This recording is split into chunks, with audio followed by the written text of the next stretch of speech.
লাগে। এক দেশে ছিলেন এক রাজা। অনেক লাগে। এক দেশে ছিলেন এক রাজা। এই বইটা পড়ছি, ধূর্ত উজির। তিনি ছিলেন খুবই দয়ালু আর সরল মনের মানুষ। সবার দুঃখে সহজেই কাতর হতেন, অল্পেই সবাইকে বিশ্বাস করতেন। শিয়াল ডাকবে একটু পরে। ব্যাপারটা সত্যি কি মিথ্যা কোনোদিন তা দেখতেন না, বুঝছো? কে কি বললো শুনো, এই যে রাজাটা সব কথা বিশ্বাস করে ফেলতো। কে কি বললো সব বিশ্বাস করতো।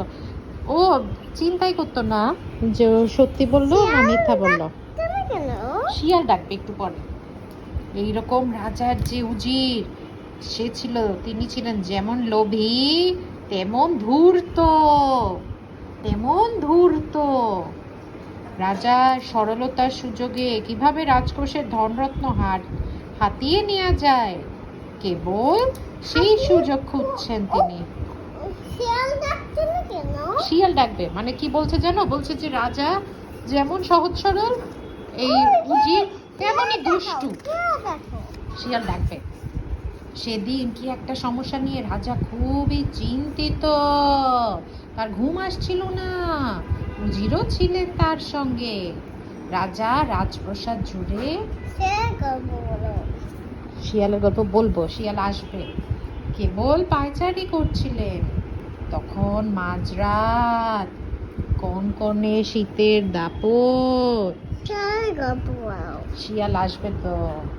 ঠিক এই সময় কতগুলো শিয়াল হুক্কা হুয়া রবে ডেকে উঠল। কিভাবে ডাকলো? রাজপ্রাসাদ থেকে সামান্য দূরে যে জঙ্গল, সেখানেই তারা থাকে। শিয়ালগুলো ডাক যেন থামতেই চায় না, থামতেই চায় না। রাজা তাড়াতাড়ি জিজ্ঞেস করলেন। রাজপ্রাসাদে পায়চারি করতে করতে রাজা সেই ডাক শুনতে পেলেন। পায়চারি থামিয়ে তিনি জিজ্ঞেস করলেন, উজির, শিয়ালগুলো অমন করুণ সুরে ডাকছে কেন? ধূর্ত উজির জবাব দিল, হুজুর, এখন তো শীতকাল, বাইরে হাড় কনকনে ঠান্ডা। শিয়ালগুলোর গায়ে কোনো জামা কাপড় নেই, তাই ঠান্ডা সইতে না পেরে ওরা ওভাবে চিৎকার করছে। দুনিয়ার বাজে কথা, শিয়ালদের কি কাপড় পরে? বানায় বানায় বললাম। রাজা এই কথা শুনে বললেন, কি ভয়ানক খারাপ খবর উজির। কাল সকালেই আপনি রাজকোষাগার থেকে প্রয়োজন মতো টাকা নিয়ে যাবেন, আর সেই টাকা দিয়ে শীতের কাপড় কিনে শিয়ালদের মধ্যে বিতরণ করবেন। বিতরণ করবেন মানে কি? বিতরণ করবেন মানে হচ্ছে দিয়ে দিবেন। শিয়ালদেরকে কাপড় কিনে দিতে বলেছে। আহা, এই হাড় কাঁপানো শীতে শেয়াল বেচারাদের কি কষ্টই না হচ্ছে। উজিরের ডাকছে, শোনা যাচ্ছে না? উজিরের মুখে তখন হাসির ঝিলিক। কি খুশি দেখো না। কেন খুশি? আমি যেমন খুশি হই এরকম ও খুশি না? আচ্ছা।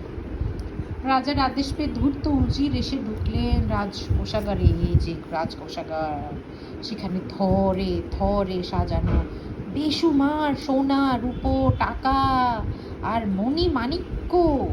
মণিমাণিক্য কি? এই যে এগুলো হচ্ছে মণিমাণিক্য, গয়নাগাটি, পাথর, মুক্তা। তাই না দেখি তার খুশি যেন আর ধরে না। উজির থলের পর থলে ভরে ধনরত্ন নিয়ে বেরিয়ে এলেন। আচ্ছা, শিয়াল থেকে কাপড় কিনতে কি এতগুলো থলে ভরা ধনরত্ন লাগে? কিনবে না তো। কিনবে কাপড় কার জন্য? দেখো, তো দুষ্টুর লোক, ও তো একটা দুষ্টু লোক। ও কি আর শিয়ালের কাপড় কিনবে? আর শিয়াল কি কাপড় পরে থাকে? রাজকোষাগার থেকে বেরিয়েই উজির চলে বলে না ওই কাপড়টা নিয়ে আসতে। হ্যাঁ বলে তো। রাজকোষাগার থেকে বেরিয়ে উজির চলে এলেন বাজারে। ইচ্ছে মতো কিনলেন মূল্যবান সব জিনিসপত্র। তারপর ঘোড়ায় চেপে রওনা দিলেন নিজের প্রাসাদ অভিমুখে। মার্কেটে গিয়েছে, শপিং করছে। যে শাড়ি গয়না কার জন্য কিনেছি? এটা কি? শিয়াল। এটা শিয়াল? না, এটা শিয়াল না, ওইটা শিয়াল। হ্যাঁ, কিন্তু শিয়ালকে তো দেয় নাই। কাকে দিয়েছে? ওকে দিয়েছে। ওকে ওকে তুমি বলো। উজির নিজের প্রাসাদে ফিরেই দামি দামি সব উপহার তুলে দিলেন নিজের বেগমের হাতে। এটা কে? বেগম। কথা বলছি কেন? কথা বলছে বলছে ও কি বলছে, তার গলায় পরিয়ে দিলেন মূল্যবান হীরের মালা। এসব কিছু পেয়ে সাউন্ড আসবে না রে, এটা ভিডিও না। বেগমের আনন্দ আর ধরে না। স্বামীকে জিজ্ঞেস করলেন, এত কিছু পেলি কোথা থেকে? এই যে বেগম কথা বলছে, এত কিছু পেলি কোথা থেকে? উজির হাসি মুখে জবাব দিলেন, শিয়ালদের কল্যাণে। এটা সাউন্ড রেকর্ড হলে পরে আসবে। তারপর ব্যাপারটা পুরোপুরি খুলে বলতেই উজির আর বেগমের সে কি হাসি। খুশি ওরা। হ্যাঁ, রাজাকে বোকা বানায় ওরা খুশি। আর পরের দিন প্রায় মাঝরাতে আবার ডেকে উঠলো শিয়ালগুলা। সে আগের মতোই হুক্কা হুয়া রবে চারদিক কাঁপিয়ে। এদিকে শিয়ালগুলোর সেই ডাক রাজার কানে পৌঁছতেই উজিরকে জিজ্ঞেস করলেন তিনি, উজির, শিয়ালগুলো আজ আবার অমন করে ডাকছে কেন? ওদেরকে আপনি কি শীতের কাপড় কিনে দেননি? উজির নিজেকে সামনে নিয়ে বললো, হ্যাঁ দিয়েছি তো হুজুর। তাহলে ওরা আবার ডাকছে কেন, চিৎকার করছে কেন? উজির বললেন, শিয়ালগুলো এখন সর্দি গরমিতে ভুগছে হুজুর। বলেন কি? তাড়াতাড়ি যান, যত অর্থ লাগে রাজকোষাগার থেকে নিয়ে ওদের ওষুধপত্রের ব্যবস্থা করুন। রাজা হুকুম করলেন উজিরকে। জো হুকুম হুজুর বলে রাজার খাস কামরা থেকে দ্রুত বেরিয়ে গেল উজির। হ্যাঁ, উজির ওষুধ কিনতে বলেছে। রাজা বলেছে, ও শিয়ালরা অসুস্থ, তাহলে ওদেরকে ওষুধ কিনে দেন, টাকা পয়সা নিয়ে যান। আবার সে গেছে, আবার টাকা পয়সা নিতে গেছে। তারপর রাজার আদেশ পেয়ে উজির আবার এসে ঢুকলেন রাজকোষাগারে। ইচ্ছে মতো ধন রত্ন নিয়ে বেরিয়ে এলেন বাইরে। তার চোখে মুখে আগের মতোই খুশির ঢেউ। কেন? আবার ও জিনিস কিনবে, ওর বেগমকে দিবে, বাসায় কিছু করবে, কাজ।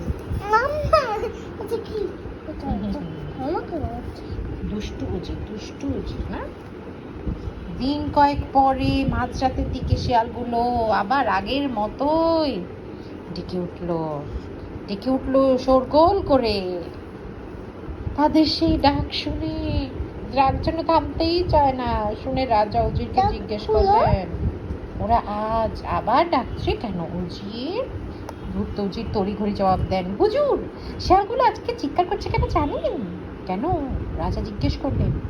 উজির হেসে বললেন, রোগ শোক আর কনকনে শীতের হাত থেকে ওদের বাঁচিয়েছেন বলে আজ ওরা চিৎকার করে আপনাকে অভিনন্দন জানাচ্ছে, সবাইকে শুনিয়ে আপনার জয়গান করছে। শুনে তো রাজা মহা খুশি। যান, রাজকোষাগার থেকে অর্থ নিয়ে ওদের ইচ্ছে মতন পুরস্কার করেন। মানে রাজাটা যে কি না। উজির বললো, তাই হবে হুজুর।